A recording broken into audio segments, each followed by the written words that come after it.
Assalamualaikum warahmatullahi wabarakatuh. Alhamdulillah, sangat berbahagia kita bisa berjumpa kembali dalam kesempatan yang berbahagia ini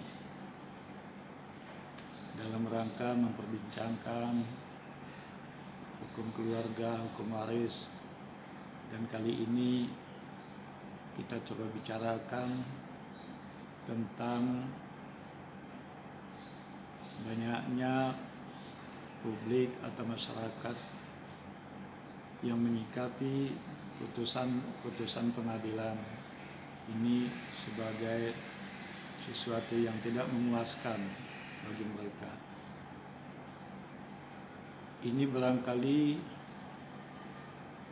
terindikasi dari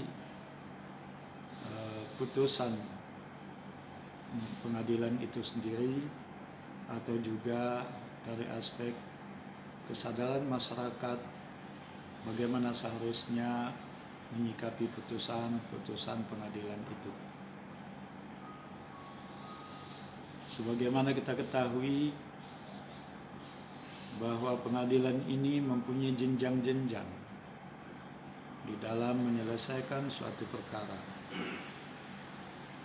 Putusan tingkat pertama, apabila para pihak tidak puas, masyarakat tidak puas, masyarakat bisa memberi kesempatan untuk mengajukan upaya hukum yang lebih tinggi, yaitu pada tingkat banding.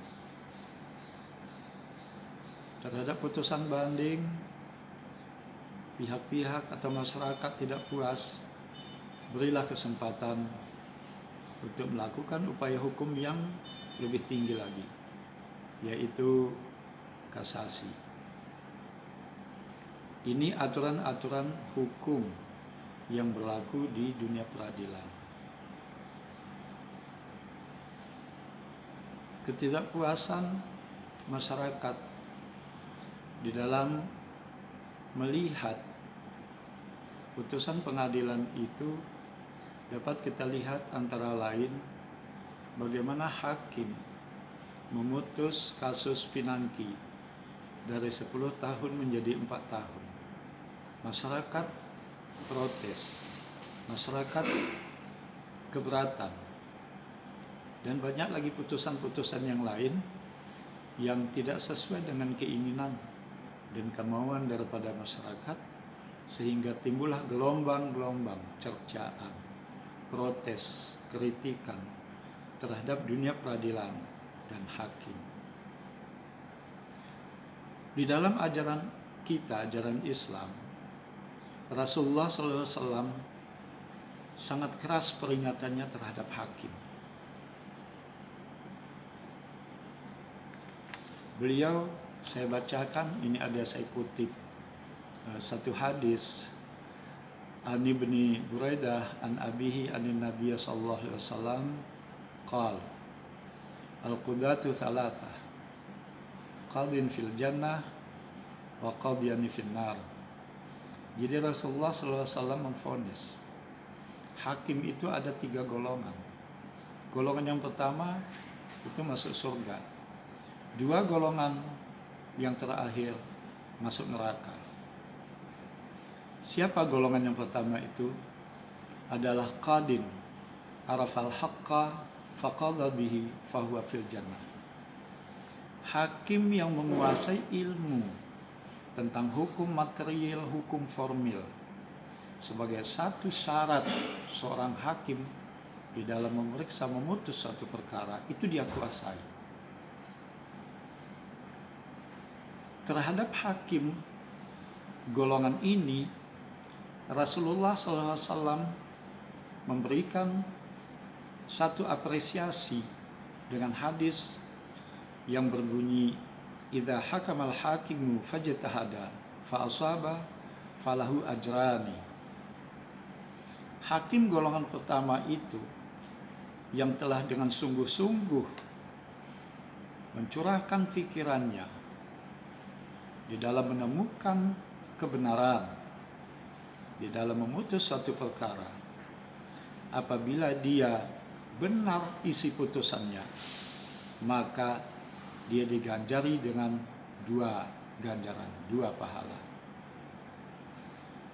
Wa idza hakama fajtahada fa akhta'a falahu ajrun. Apabila di dalam usaha maksimal kerja kerasnya di dalam menangani menyelesaikan satu perkara, ternyata hasilnya salah, maka dia mendapat 1 pahala. Maka hakim golongan yang pertama ini, saudara, sebenarnya dia tidak salah, karena dia telah maksimal mencurahkan akal pikirannya dengan kemampuan hukum material, hukum formil, dan ilmu-ilmu penunjang lainnya di dalam menyelesaikan satu perkara. Kelompok yang kedua adalah qadin arafal haqqa faqadha bihi. Qadin arafal haqqa fahakama bi khilafih fahuwa finnar. Kelompok yang kedua adalah hakim yang mengetahui cukup ilmunya, baik di dalam hukum formil maupun hukum materialnya. Cukup ilmunya dan ilmu-ilmu penunjang lainnya, tetapi dia tidak menggunakan ilmunya demi sesuatu. Demi sesuatu itu bisa berupa janji-janji, bisa berupa rasa takut terhadap goncangan kritik dari masyarakat. Nah, kelompok yang kedua ini dinyatakan oleh Rasulullah sebagai penghuni neraka. Kelompok yang ketiga adalah waqadin qada ala jahlin fahuwa finnar.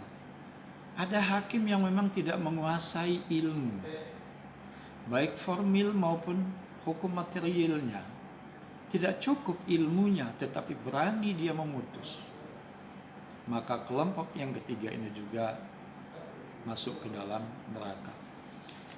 Beginilah kerasnya peringatan Rasulullah kepada hakim-hakim, sehingga hakim di dalam menyelesaikan suatu perkara, dia harus dituntut secara bersungguh-sungguh maksimal, sehingga menemukan satu putusan yang betul-betul dapat dipertanggungjawabkan berdasarkan keadilan kepada Allah dan kepada publik. Orang banyak menuntut hakim itu harus adil. Untuk hal ini, adil itu sendiri di dalam memutus adalah apabila hakim berpegang teguh kepada hukum yang ada, tidak menyimpangi hukum yang ada, putusannya akan adil. Kemudian saya sering melihat, kita sering membaca di media massa, ada media massa mengatakan bahwa pelaku dibebaskan. Ini sebenarnya kita bisa menilai bahwa media massa ini tidak cermat di dalam membuat istilah, sehingga para pembaca itu dengan sontak akan terpanggil jiwanya untuk mengkritik mengapa pelaku dibebaskan. Yang sebenarnya, saudara, yang dibebaskan itu adalah terdakwa yang di dalam persidangan tidak terbukti secara sah meyakinkan bersalah melakukan satu tindak pidana. Tapi kalau terdakwa yang terbukti, itu wajib dihukum. Karena dia tidak terbukti, maka yang dibebaskan itu adalah terdakwa yang tidak terbukti melakukan suatu tindak pidana. Karena itu, mempelajari suatu putusan pengadilan tidak boleh hanya melihat amar putusan, tetapi lihatlah kasus. Kemudian bagaimana hakim memberikan pertimbangan dan menggunakan sistem pembuktian yang cukup di dalam pertimbangannya. Kalau hanya kita sekedar melihat amar putusan, kemudian kita berkomentar yang isinya miring terhadap pengadilan atau hakim, ini adalah satu tindakan yang tidak terpuji dan nampak kita tidak sadar hukum. Ini saja, mudah-mudahan bermanfaat apa yang kita bincangkan pada hari ini. Kurang lebih mohon maaf. Assalamualaikum warahmatullahi wabarakatuh.